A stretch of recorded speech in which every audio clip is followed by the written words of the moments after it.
በስመ አብ ወወልድ ወመንፈስ ቅዱስ አሐዱ አምላክ አሜን። እንደምን ዋላችሁ? እንደምን ሰነበታችሁ? ምሕረቱ ብዙ የሚሆን በቸርነቱ ይህንን ጊዜ የሰጠን የጸጋ ሁሉ አምላክ እግዚአብሔር ስሙ የተመሰገነ ይሁን። በእግዚአብሔር ቸርነት የትምህርታችን ርዕስ የትንሣኤው ምስጢር የሚል ነው። አንደኛ ቆሮንቶስ ምዕራፍ 15 ቁጥር 55 ጀምሮ ያለውን በጸሎት መንፈስ ሆነን እናነባለን።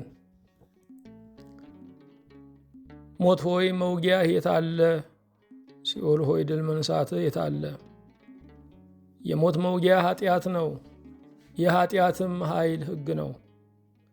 ነገር ግን በጌታችን በኢየሱስ ክርስቶስ በኩል ድል መንሳትን ለሚሰጠን ለእግዚአብሔር ምስጋና ይሁን። ስለዚህ የተወደዳችሁ ወንድሞቼ ሆይ ድካማችሁ በጌታ ከንቱ እንዳይሆን አውቃችኋልና የምትደላደሉ የማትነቃነቁም የጌታም ሥራ ሁል ጊዜ የሚበዛላችሁ ሁኑ። ሁሉን የያዘ ሁሉን የምትገዛ የጌታችን የመድኃኒታችን የኢየሱስ ክርስቶስ አባት እግዚአብሔር ሆይ እናመሰግንሃለን።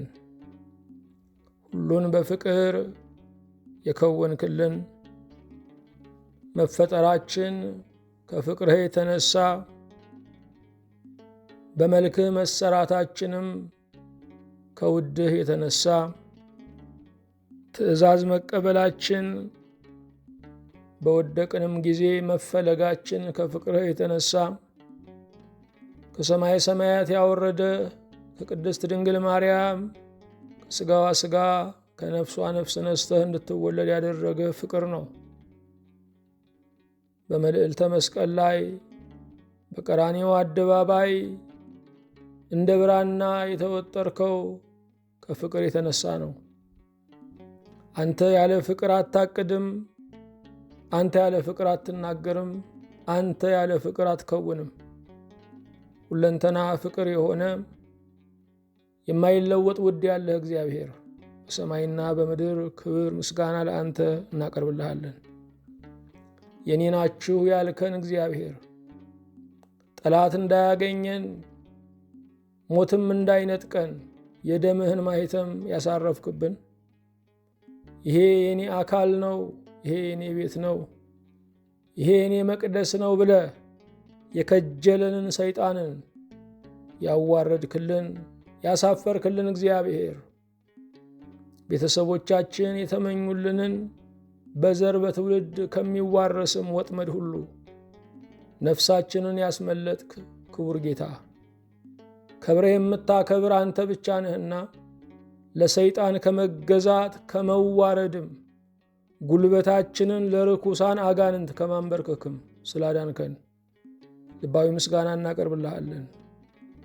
የሁሉ ብርሃን እግዚአብሔር ወንድም ጋሻ የሆንከን አንተነ ጋሻነት ጦር አይበሳውም። ጋሻነት ጦር አጣፊ ነው። ጋሻነት ሕሊናን ከክፉ ሐሳብ ልብንም ከጠላት ፍላጻ ይጋርዳል። ጋሻነት በሕይወት ያኖራል። ጋሻነት በጦርነት ውስጥ ከልሎ ያራምዳል።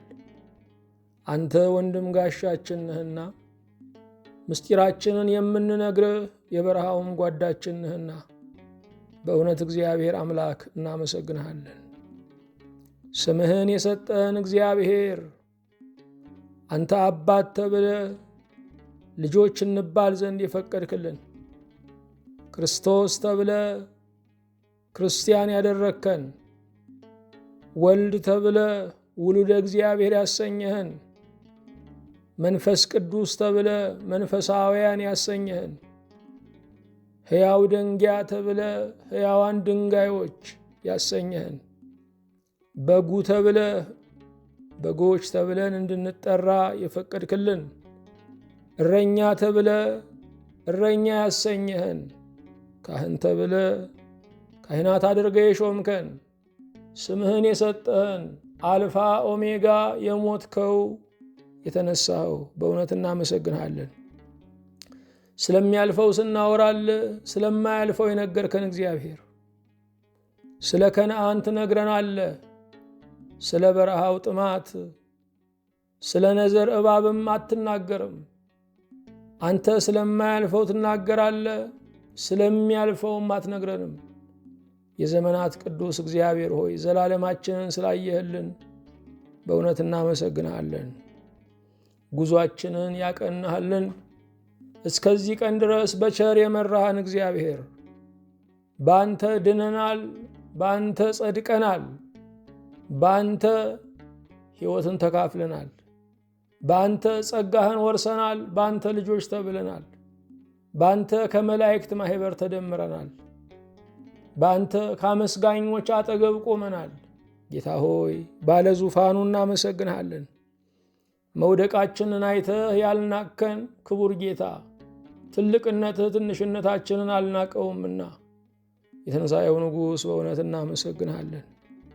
እመጣለሁ ያልከን 5500 ዘመን የአዳምን ዘር በተስፋ ያስገዛኸው ቃልህን አክብረህ የመጣኸው አሁንም እመጣለሁ ብለህ ቤተ ክርስቲያንን በናፍቆት በጉጉት ሁል ጊዜ በውበት ሁል ጊዜ የተሰናዳች ሙሽራ ሆና እንድትጠብቅህ አደራ ያልክ አንተ በንቃት አንተ በትጋት የምትገኝ አምላክ ነህና በእውነት እናመሰግንሃለን። እንደ ቸርነትህ እኔን ባሪያህንና በፊትህ ያሉትን እነዚህን ባሪያዎችህን ሁሉ አቤቱ ይቅር በል። ይችን ሀገር የሚመሯትን ከላይ እስከታች ያሉትን አለቆችና ዳኞችን ሁሉ አቤቱ ይቅር በል። የዓለምን ነገሥታት ሁሉ መሪዎችን፣ አማካሪዎችን በአምሳልህ የፈጠርከውን ዘረ አዳምን ሁሉ አቤቱ ይቅር በል።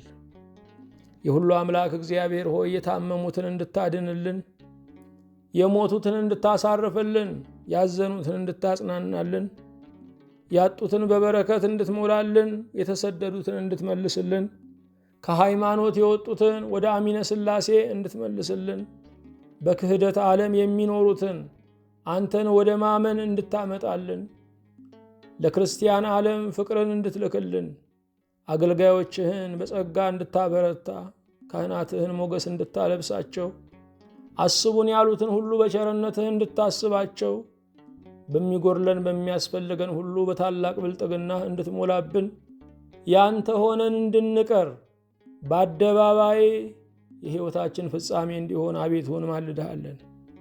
የተነሳኸው የእግዚአብሔር ልጅ ኢየሱስ ክርስቶስ እናመሰግንሃለን። የተነሳኸው ክርስቶስ ሆይ ከአፈርነት አንሳን።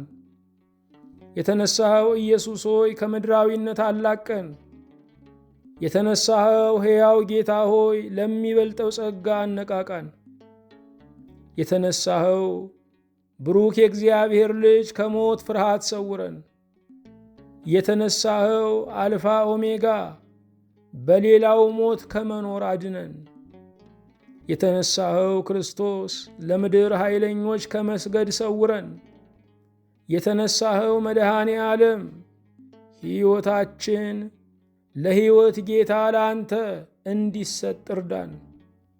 የተነሳኸው ብሩክ የዓለም ተስፋ መንፈሳችንን ሕያው አድርግልን። የተነሳኸው የትንሣኤ ጌታ ከመሬታዊነት ከዘረኝነት አድነን። የተነሳኸው ኢየሱስ ሆይ ወደ ጥንቱ መልካችን መልሰን። የተነሳኸው ክርስቶስ ሆይ የማይቻለውን ለመቻል አብቃን። የተነሳኸው ጌታችን ሆይ ጸጋን እንድንለብስ እርዳን።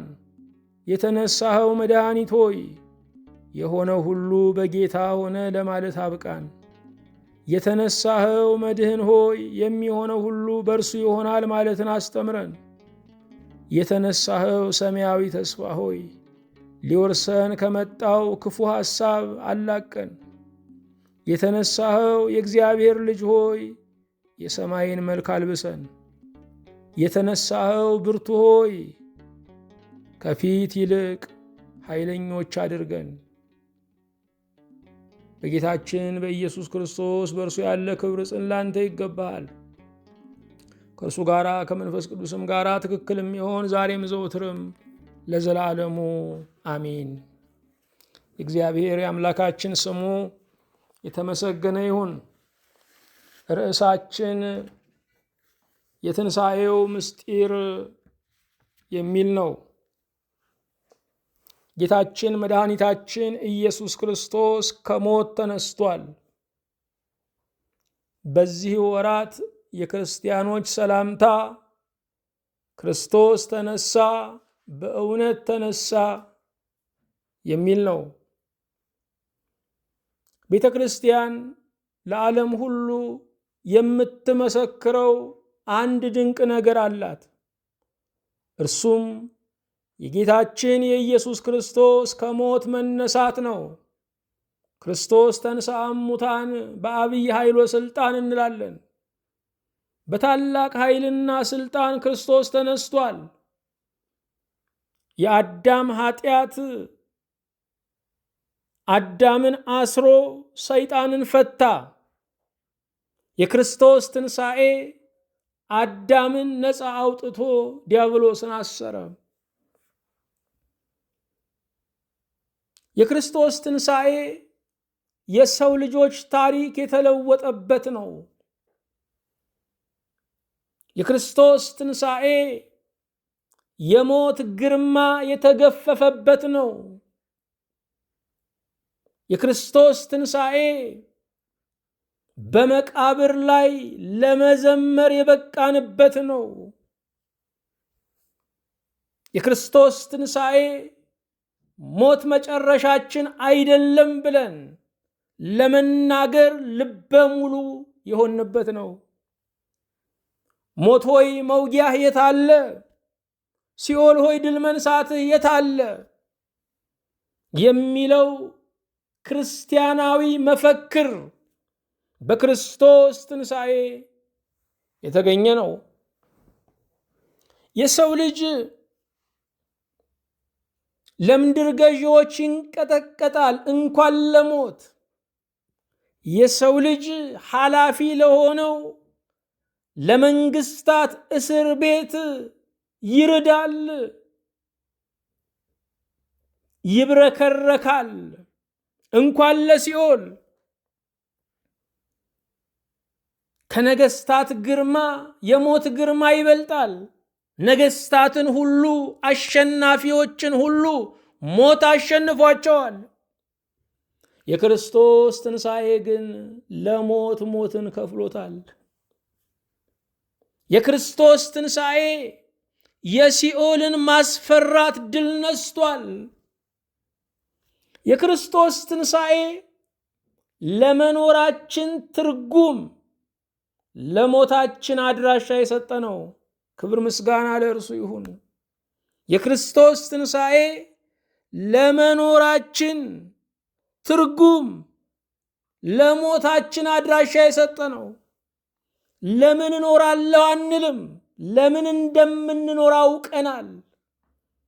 ለእግዚአብሔር ለመኖር ከክርስቶስ ጋር ተነስተናል። ለአዲስ ሕይወት ለመኖር ከክርስቶስ ጋር ተነስተናል። የምስጋና ሰራዊት ለመሆን ከክርስቶስ ጋር ተነስተናል።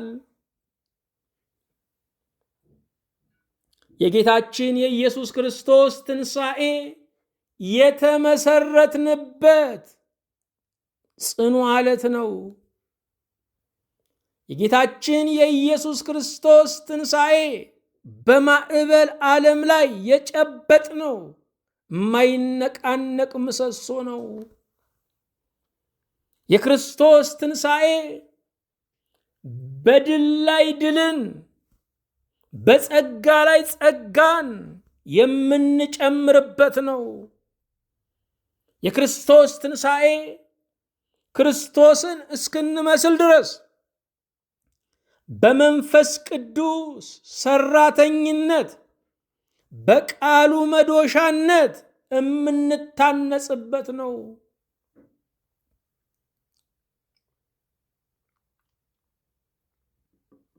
ክርስቶስ ተነሳ፣ በእውነት ተነሳ።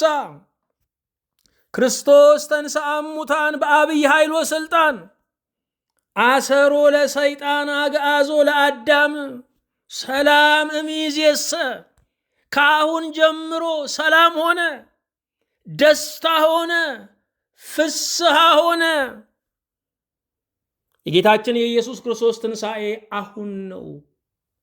ያለፈ ታሪክ አይደለም። በመንፈሳዊ ዓለም ላይ ሁሉም ነገር አሁን ነው። ዮም ተወልደ እንላለን። አሁን ተወለደ፣ አሁን ተጠመቀ፣ አሁን ተሰቀለ፣ አሁን ተነሳ እንላለን። መንፈሳዊ ነገር አሁን ነው። መንፈሳዊ ነገር ከጊዜ ውጭ ነው።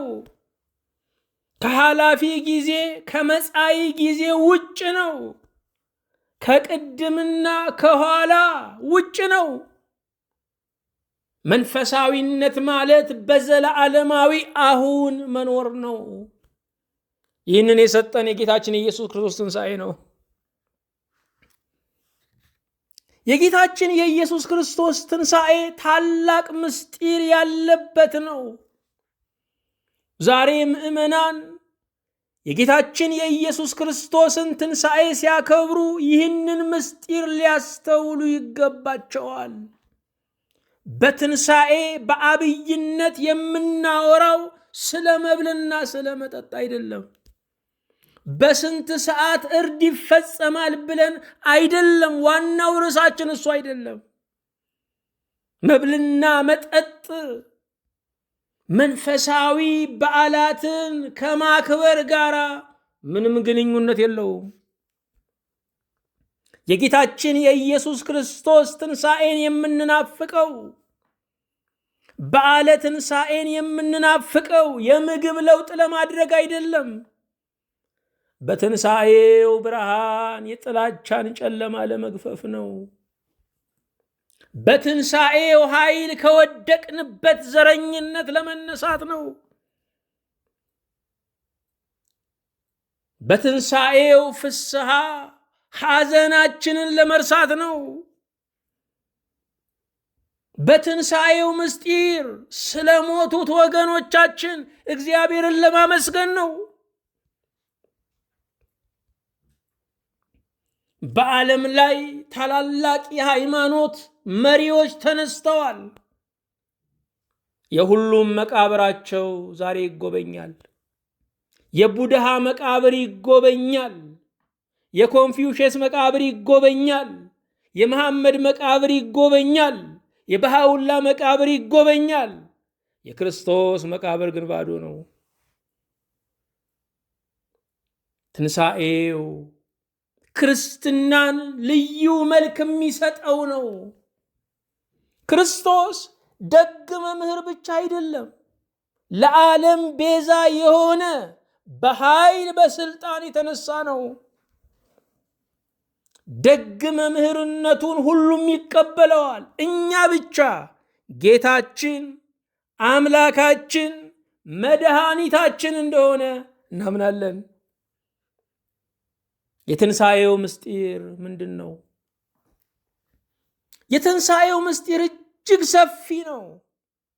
ነገር ግን ዝም ከማለት የሚሻል ምስክርነት እንሰጣለን። የትንሣኤው ምስጢር ምንድን ነው? 30 ነጥቦችን እንጠቅሳለን። ሁሉን በስርገት ሳይሆን በዳሰሳ እናያለን። የጌታችን ትንሣኤ ምስጢር አንደኛ ታላቅ ክርስቲያናዊ ምስጢር ነው። በክርስትና ሃይማኖት ምስጢር ብለን ስንናገር ሽሽግ፣ ድብቅ፣ ስውር ማለታችን አይደለም። እጹብ፣ ድንቅ፣ የማይጠገብ ትንታኔ ማለታችን ነው። ምስጢር የሚለውም ቃል የኛ ቋንቋ አይደለም፣ ከውጭ ዓለም የመጣ ቋንቋ ነው።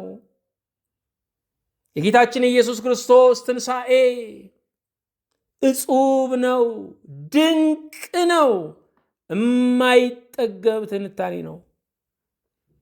ቤተ ክርስቲያን ዕለታዊ ርዕሷ ነው። ቤተ ክርስቲያን ሕያዋን ሰራዊትን የምትመለምልበት ነው። ታላቅ ክርስቲያናዊ ምስጢር ነው። ጌታችን ኃይሉንና ብቃቱን ለማሳየት አልተነሳም። ትንሣኤያችንን ሊያረጋግጥ ተነስቷል።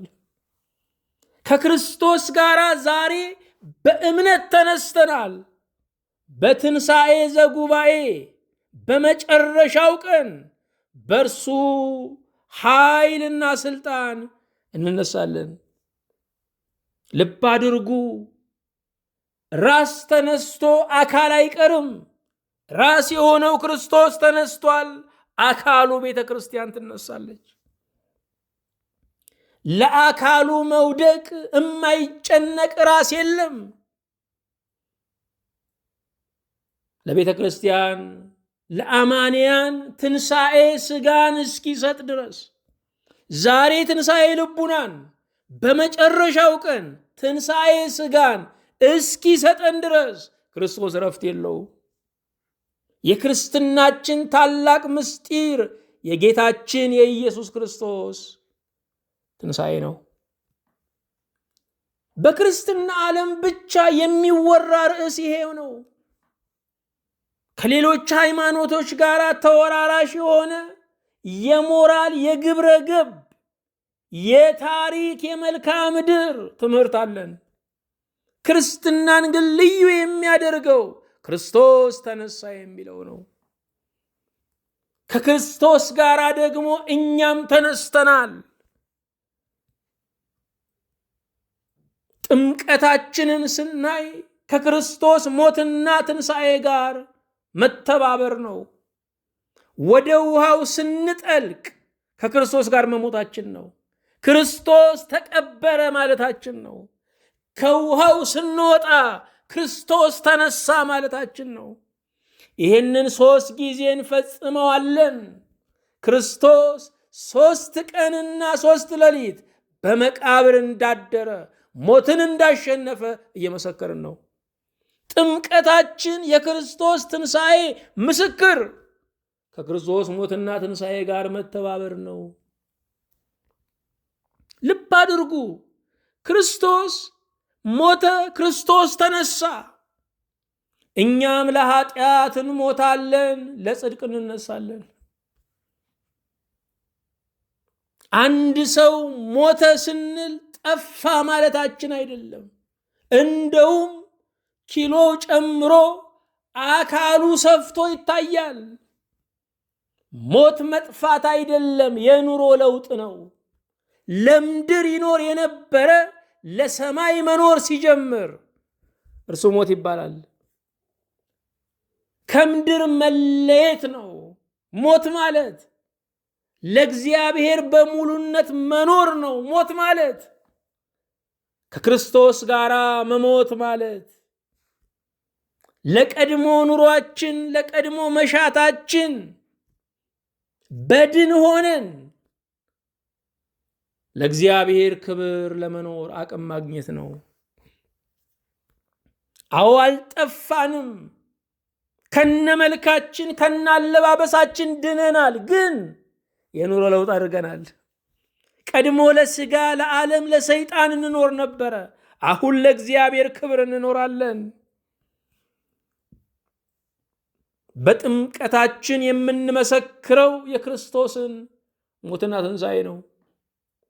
እያንዳንዱ ክርስቲያን የትንሣኤ ምስክር ነው። ማስተማር፣ መስበክ ጸጋው የተሰጣቸው ወገኖች ሊሆን ይችላል። ትንሣኤውን መመስከር ግን የአማንያን ሁሉ ድርሻ ነው። ለዚህ ነው መግደላዊት ማርያም ሐዋርያትን የመሰከረችላቸው ትንሣኤውን ነው። ትንሣኤ የአማንያን ሁሉ ርዕስ ነው። ያመነ ሁሉ ክርስቶስ መነሳቱን መመስከር አለበት። በእውነት በክርስትናችን ውስጥ የሚደንቀው ነገር የክርስቶስ መነሳት አይደለም። የማይሞተው አምላክ የሚሞት ሥጋ ለብሶ መሞቱ ነው። በክርስትና ውስጥ አስደናቂው መነሳቱ ሳይሆን መሞቱ ነው። በእኛ ሕይወት ውስጥ ደግሞ አስደናቂው መሞታችን ሳይሆን በክርስቶስ መነሳታችን ነው። የጌታችን የኢየሱስ ክርስቶስ ትንሣኤ ታላቅ ምስጢር ነው። ቤተ ክርስቲያን የምስጢር ቤት ናት። ቤተ ክርስቲያን ምስጢርን የምትመግብ ናት። ቤተ ክርስቲያን የብሉያት የሐዲሳት ባለ አደራ ናት። ቤተ ክርስቲያን ለሞት ሳይሆን ለተነሳው ጌታ የምትዘምር ናት። ለገዳይ ሳይሆን ለድል ንጉሥ የምትዘምር ናት።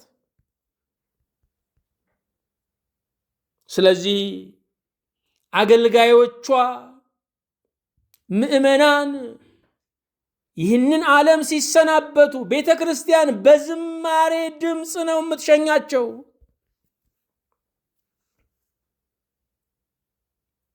በሞት ላይ እንድንዘምር ያደረገን የክርስቶስ ትንሣኤ ነው። ክርስትናን አስደናቂ መዓዛ እንዲኖረው ያደረገው የክርስቶስ ትንሣኤ ነው። ትንሣኤው ምን ያህል ተረድቶናል? ምን ያህል ውስጣችን ሰርጿል? የትንሣኤውንስ ኃይል ምን ያህል ተካፍለናል? የትንሣኤው ኃይል በሕይወታችን ውስጥ ሲሰርጽ ከምሬት ነፃ እንወጣለን። ከትካዜ ነፃ እንወጣለን። ከስግብግብነት ነፃ እንወጣለን። ከጭካኔ ነፃ እንወጣለን።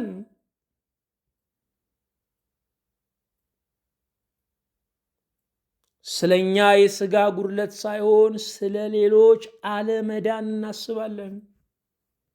ትንሣኤ ከፍ ያለ አስተሳሰብ ብቻ አይደለም፣ ለመንፈሳዊ እሳቤ የሚያበቃ ነው። ህሊናችንን ሰማያዊ የሚያደርግ ነው። የጌታችን የኢየሱስ ክርስቶስ ትንሣኤ ታላቅ ክርስቲያናዊ ምስጢር ነው። ሁለተኛ፣ በሞቱ ሞትን ያጠፋበት ነው።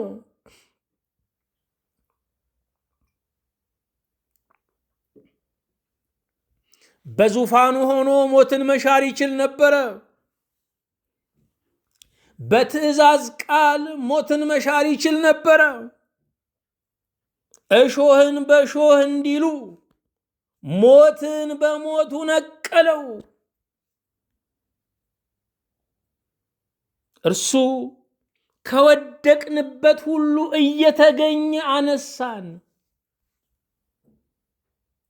በሞት ሰፈር ወድቀን ነበረ። በመቃብር ሰፈር ወድቀን ነበረ። ሞቶ ተቀብሮ አነሳን። የእኛን ሞትና መቃብር ወርሶ የእርሱን ትንሣኤና ገነት ሰጠን። በሞቱ ሞትን ያጠፋበት ነው። ጌታችን ኢየሱስ ክርስቶስ በርግጥ ሙቷል፣ በርግጥም ተነስቷል። በሞቱ ፍቅርን ገለጠ፣ በትንሣኤው ኃይሉን ለዓለም አሳየ። ገዳዮች ገደልን ብለው የተደሰቱት ከዓርብ እስከ እሑድ ነው። ትንሣኤው የክፉዎችን ደስታ አደናቀፈ። ዛሬም የገዳዮችን እልልታ የሚያደናቅፍ ከሞት መነሳታችን ነው። ጌታችን ኢየሱስ ክርስቶስ በትንሣኤው ሞትን አጠፋ። ሶስተኛ የሕይወት ብስራት ነው። የክርስቶስ ትንሣኤ ሕይወት የተበሰረበት ነው። ዛሬ ዓለም ባለችበት ሁኔታ የዛሬ ዜና እንዲሆን የምንፈልገው የዓለም ነዳጅ ዋጋ መቀነስ ነው። የተዘጉ የባህር ሰርጦች መከፈት ነው። የታላላቅ ሀገሮች ጦርነት ቆሞ ኢኮኖሚው ማንሰራራቱ ነው። በትንሣኤ ግን ሕይወት ተበሰረ። ሕይወት ሲበሰር የማይደሰት ክርስቲያን፣ ነዳጅ ሲቀንስ ግን የሚደሰት ከሆነ ክርስትና አልገባውም፣ በዋጋው አልያዘውም። የክርስቶስ ትንሣኤ የሕይወት ብስራት ነው። ዘላለማዊነት የተበሰረበት ነው። እችን ጊዜያዊ ሕይወት ለማቆየት አበላላችንን፣ እንቅስቃሴያችንን፣ የመኝታና የመነሻ ሰዓታችንን በብዙ መንገድ እንጠነቀቃለን። በትንሣኤው ግን የዘላለም ሕይወት ተረጋግጧል። በትንሣኤው የማይጠፋ ብርሃን ተለኩሷል። አራተኛ የጌታችን ትንሣኤ የዘላለም በር መከፈት ነው።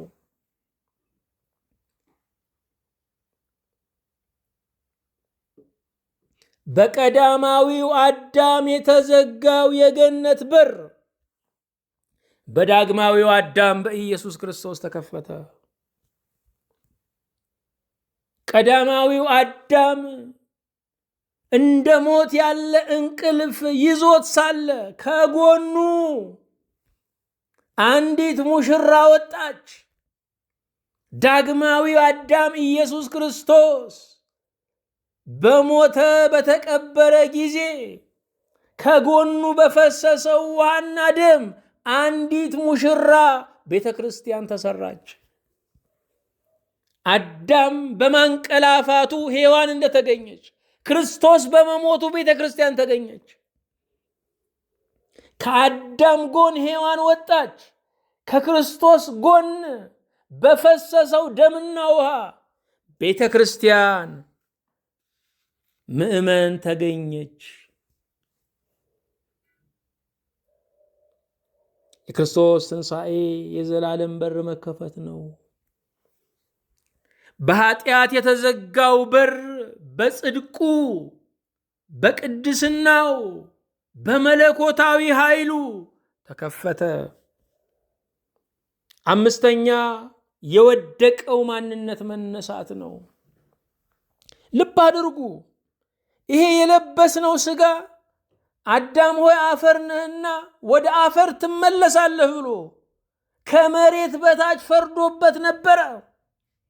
ይህንን ሥጋ ማርያምን የማርያምን ሥጋ በተዋሃደ ጊዜ ይሄ የኛ ሥጋ ከመለኮት ጋር ተዋህዶ ከመናብርት፣ ከስልጣናት፣ ከኃይላት፣ ከቅዱሳን መላእክት በላይ በመንበረ ሥላሴ ተቀመጠ። ዛሬ ወደ ሰማይ ቀና ብለን ብንመለከት በሥላሴ መንበር ላይ የኛ ሥጋ ተቀምጧል። የወደቀው ማንነታችን የተነሳበት ነው። ይሄ ማንነት ሞት ተፈርዶበት በሞት ሰንሰለት ተይዞ ነበረ። ክርስቶስ ሲነሳ የወደቀው ማንነት ተነሳ። ክብራችን ነው፣ ክብረታችን ነው። ሥጋ ቆሻሻ ነው አይባልም። የእኛን ሥጋ ክርስቶስ ተዋህዷል። ለዚህ ሥጋ የትንሣኤ ተስፋን ሰጥቶታል። ሥጋችንም ክቡር ነው። የሥላሴ መቅደስ ነው። የመንፈስ ቅዱስ ታቦት ነው። ጌታችን ትንሣኤ ስድስተኛ የፍርሃት መዶሻ ነው። ፍርሃታችንን ያስፈራው ምንድን ነው ካልን የክርስቶስ ትንሣኤ ነው። የመውደቅ ፍርሃት፣ የኃጢአት ፍርሃት፣ የሰይጣን ፍርሃት፣ እሳሳታለሁ የሚል ፍርሃት፣ የመቃብር ፍርሃት፣ የሲኦል ፍርሃት፣ የዲያብሎስ ፍርሃት በጌታችን በኢየሱስ ክርስቶስ ድል ተነሳ። ሰባተኛ የሲኦል ድል መንሻ ነው። ሲኦል ነፍሳትን ውጣ የምትጠረቅ አልነበረችም። ጌታችን ኢየሱስ ክርስቶስ በአካለ ሥጋ ወደ መቃብር ወርዶ ሙታንን እንዳስነሳ በአካለ ነፍስ ወደ ሲኦል ወርዶ ለተጋዙት ነፍሳት የምስራች ብሎ ድህነትን ሰበከላቸው። ሲኦል በክርስቶስ ትንሣኤ ድል ተነሳች። ስምንተኛ የክርስቶስ ትንሣኤ ታላቅ ድል ነው። በዓለም ላይ ብዙ ጀግኖች ተነስተው ድል አድራጊ ተብለዋል። ገድለው ሞቶ ድል አድራጊ የተባለ ክርስቶስ ነው። ብዙ ጀግኖች ሺህ ገዳይ ናቸው። የኛ ጀግና ክርስቶስ ለሺህ የሞተ ነው። በክርስትና ውስጥ የድል ትርጉም፣ የጀግንነት ትርጉም መግደል ሳይሆን ለሌላው መሞት ነው። ታላቁ እስክንድር፣ ቄሳር፣ ናፖሊዮን፣ ሌሎችም የዓለም ታላላቅ ጀግኖች በገዳይነታቸው ጀግና ተብለዋል። አንዱ ስለ ሁሉ ሞተ። የኛ ጀግና፣ የኛ ብርቱ፣ የኛ ኃያል ኢየሱስ ክርስቶስ ጌታችን ነው።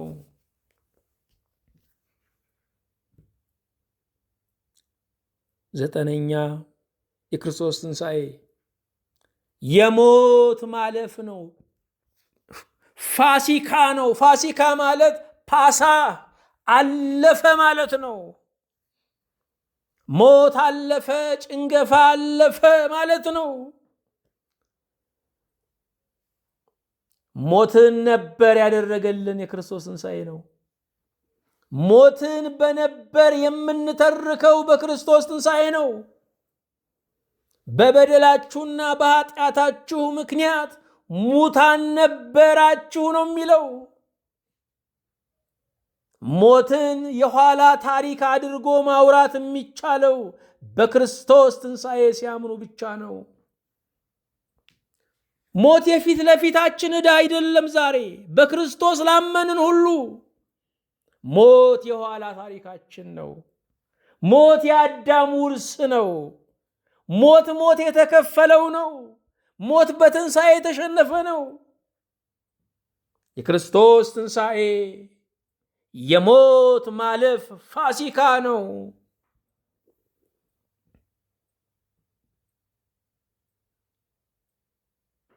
በእያንዳንዱ እስራኤላዊ የጭራሮ በር ላይ የፋሲካው በግ ደም በመቃንና በጉበኑ ላይ ሲረጭ ብዙ የብረት በሮችን ጥሶ የሚያልፈው የሞት መልአክ የቤተ መንግሥትን ጥበቃና ጽኑ በሮች፣ የነሐስ በሮች ሰብሮ የገባው ያ የሞት መልአክ የጭራሮን መዝጊያ የእስራኤላዊውን ቤት ማለፍ አልቻለም። ደሙን ባየ ጊዜ ይሄ ቤት የኔ አይደለም ብሎ አለፈ። የክርስቶስ ትንሣኤ ደሙን የተረጨንበት ነው። ከገዳዩ ጋር የተፋታንበት ነው። ሰይጣን በእኛ ተስፋ የቆረጠበት ነው። የደሙን ማህተም ደመ ማህተሙን ተቀብለናል። በእኛ ፊት ሰይጣን መቆም አይችልም። የዘር የትውልድ ሰንሰለታዊ የሆነ አጋንንታዊ ቁራኛ ሊያገኘን አይችልም። ምክንያቱም የክርስቶስ ትንሣኤ አዲስ ቤተሰብ የሰጠን ነው። ከአሮጌው ግንድ ላይ ዘንጥፎ አዲሱ ግንድ ክርስቶስ ላይ የተከለን ነው። ስለዚህ በዘር በትውልድ የሚዋረሰው እንዳያገኘን ሌላ ግንድ ላይ ተሰክተናል። ዛሬ ክርስቲያን የሚባሉት ሳይቀሩ ስለ እግዚአብሔር ኃያልነት ሳይሆን ስለ ሰይጣን ኃያልነት ነው የሚያወሩት። ዛሬ የምንሰማው ሁሉ ጸሎቱ ሁሉ እሱ ነው። ስለ ሰይጣን ነው ጸሎቱ ሁሉ። ትምህርቱ ሁሉ ስለ አጋንንት ነው።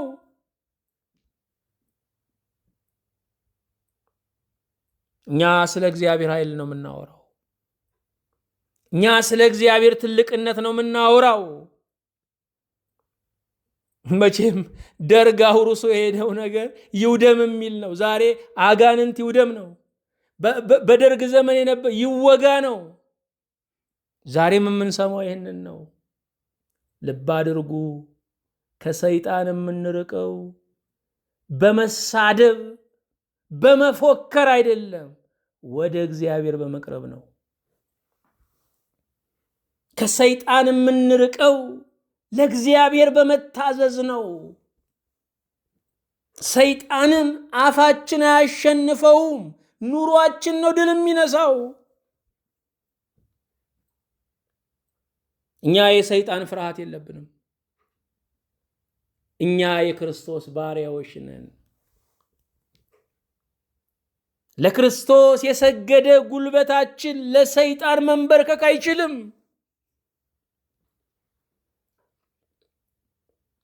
ዛሬ ለክርስቶስ ጀርባችንን ሰጥተን ብንሄድ የሰይጣንን ትልቅነት ብንመሰክር እንኳ አይቀበለንም፣ አያምነንም፣ ይበቀለናል።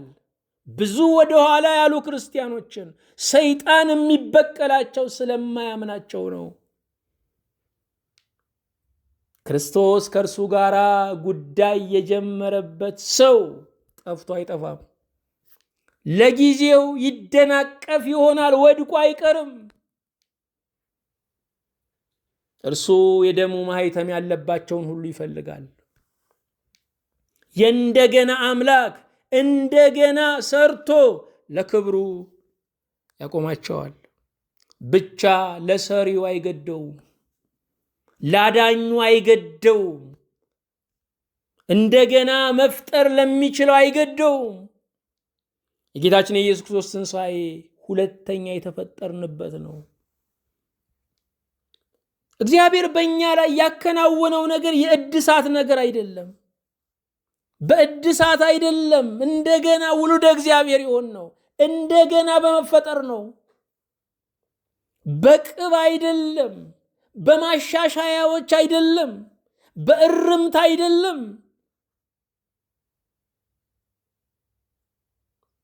እንደገና ሁለተኛ ሊፈጥረን እርሱ ወደ ምድር መጣ። አስረኛ የክርስቶስ ትንሣኤ የተረጋገጠ ተስፋ ነው።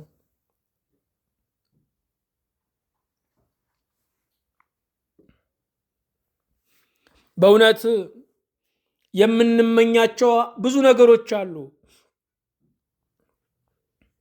ኑሯችንን በሚመለከት፣ የምንኖርበትን መልክዓ ምድር በሚመለከት፣ ወጪያችንን በሚመለከት፣ ዝናችንን በሚመለከት የምንመኛቸው ብዙ ነገሮች አሉ። ሊሆኑም ላይሆኑም ይችላሉ። ከሞት መነሳታችን ግን የተረጋገጠ ተስፋ ነው። እርሱ በኩራችን ሆኖ ተነስቷል። ስለዚህም እኛ ተከታዮች ሆነን እንነሳለን። እርሱ በገዛ ኃይሉ ተነስቷል፣ እኛ በእሱ ኃይል እንነሳለን። የክርስቶስ ትንሣኤ የተረጋገጠ ተስፋን የሰጠን ነው። በየቀኑ ተስፋችን እየተመታ ነው። ቤቴ ጥሩ አይደለም ነበር የምንለው፣ አደገና አገሩ ጥሩ አይደለም ማለት። አሁን ደግሞ ዓለሙ ጥሩ አይደለም የምንልበት ደረጃ ደርሰናል። ዓለም እንደ አንድ ሳሎን እየተጨነቀች ያለንበት ዘመን ላይ ያለነው። ብዙ ሰው ተስፋው እየተመታ ነው ያለው። ጥሩ ኑሮን ከሚመኝ ሰው ጥሩ ሞትን የሚከጅል ሰው እየበዛ ነው። የክርስቶስ ትንሣኤ ግን የተረጋገጠ ተስፋን የሰጠን ነው። ልብ አድርጉ። በምድር ላይ ያለ ጥሪት፣ በምድር ላይ ያለ ስልጣን፣ በምድር ላይ ያለ ትልቅነት፣ በምድር ላይ ያለ ዝና ተስፋ መስጠት አይችልም። ተስፋ በእግዚአብሔር ነው። ተስፋንም የሚፈጽመው የአምላካችን ታማኝነት ነው። አንዳንዶች ተስፋ ሰጥተውን ነበረ፣ አቅም ስላነሳቸው አላደረጉትም። ተስፋውን ለመፈጸም መድኃኔዓለም አቅም ያንሰው። አንዳንዶች ተስፋ ሰጥተውን ነበረ፣ መዘናጋት ያዛቸው። ተስፋውን ለመፈጸም መርሳትን ሰበብ የማያደርግ የኔ አምላክ የእናንተ አምላክ ስሙ አማኑኤል ነው። በትንሣኤው የተረጋገጠ ተስፋን አግኝተናል። ልብ አድርጉ ወገኖቼ።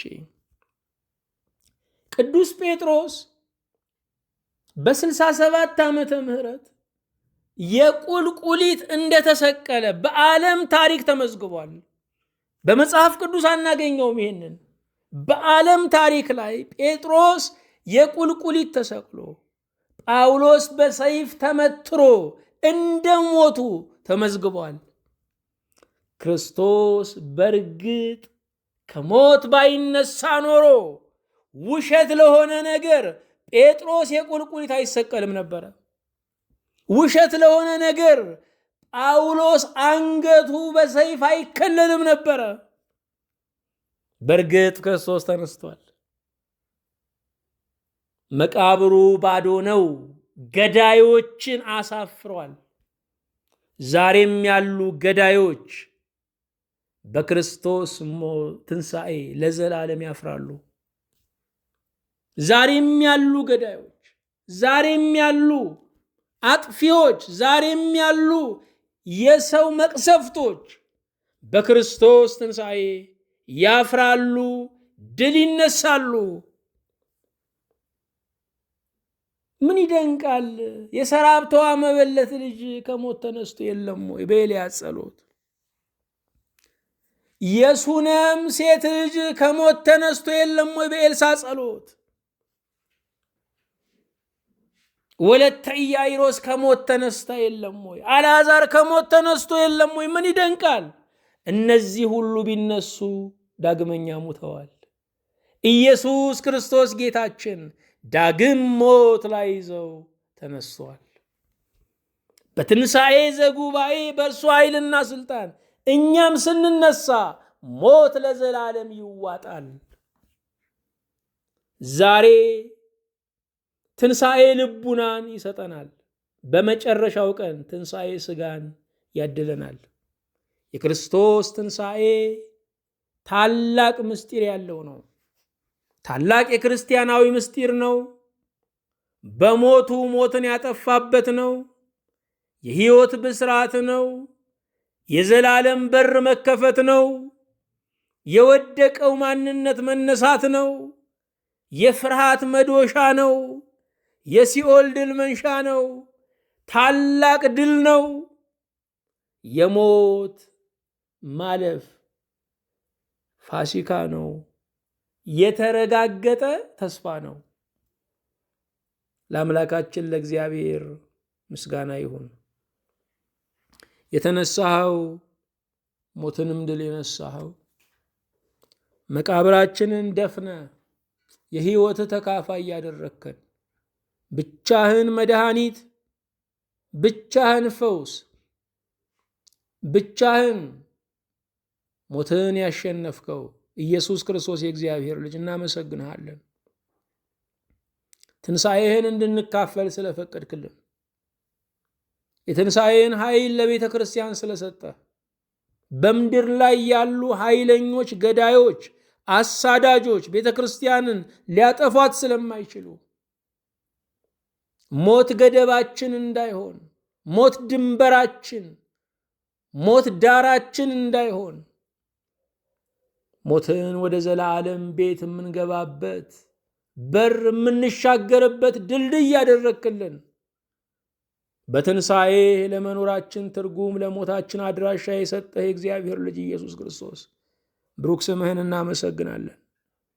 በቸርነትህ ለብርሃነ ትንሣኤ በሰላም ስላደረስከን፣ ትንሣኤህንም ለመመስከር ለማወጅ ስላበቃህን፣ ጆሮዎቻችን ስለተባረኩ፣ አንደበታችን ስለተቀደሰ ተመስገን። በትንሣኤ ኃይል ኢትዮጵያን አንሳት፣ አፍሪካን አንሳ፣ መላውን ዓለም አንሳ። በትንሣኤ ኃይል ጦርነትን አብርድልን፣ መለያየትን ሻርልን፣ አልስማማ ያሉትን ሁሉ አስማማልን። በትንሣኤ ኃይል እስራኤልን አስብ፣ የፍልስጤምን ሕዝብ አስብ፣ የኢራንን ሕዝብ አስብ፣ የዩክሬን የራሽያን ሕዝብ አስብ፣ የአሜሪካንን መንግስትና ሕዝብ አስብ። በትንሣኤ ኃይል ዛሬ የዓለም ታሪክ ይለወጥ፣ ያስጨነቀን ነገር ሁሉ ይውደቅ። በትንሣኤ ኃይል የቤታችን ምሰሶ ይጽና፣ የበረከት ምንጭ ይከፈትልን፣ የተዘጉ በሮቻችን ሁሉ ይከፈቱ። በትንሣኤ ኃይል ላንተ ለመቀደስ ሁል ጊዜ አመስጋኝ ለመሆን የበቃን አድርገን። በትንሣኤ ኃይል ሕመምተኞች ይፈወሱ። የሙት ልጆች ሰብሳቢ ያግኙ። ጧሪ ያጡ ሽማግሌዎች ድጋፍ ምርኩዝን ዛሬ ይቀበሉ።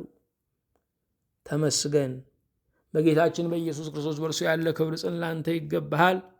ከእርሱ ጋራ ከመንፈስ ቅዱስም ጋራ ትክክል የሚሆን ዛሬም ዘወትርም ለዘላለሙ አሜን።